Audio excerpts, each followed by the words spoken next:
எனக்கு யாருண்டு கலங்கின நேரத்தில் கரம் என்னை நடத்தியதே. உடைத்தே உருவாக்கினே சிற்றித்தே சீர்படுத்தினே புடமிட்டே புதிதாக்கினே பிரித்தே பிரியாதிருந்தே.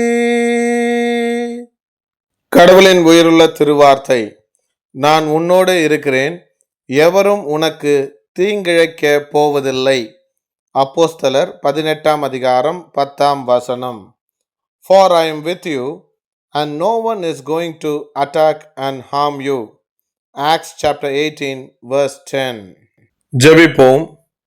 அன்பின் பரலோக தந்தையே, எனக்கு யாருமே இல்லையே என்று கலங்கிக் கொண்டிருக்கிறவர்களுக்கு நான் உன்னுடனே கூட இருக்கிறேன் என்று வாக்கு கொடுத்து எங்களோடு கூடவே இருக்கிறீர். உமக்கு நன்றி. வரும் நாட்களில் எப்பொழுதும் போல எங்கள் கரம் பிடித்து நடத்தி செல்ல வேண்டும் என்று மீட்பர் இயேசுவின் நாமத்தில் ஜெபிக்கிறேன். ஜெபங்கேளும் எங்கள் நல்ல பிதாவே. ஆமேன். God bless you all abundantly.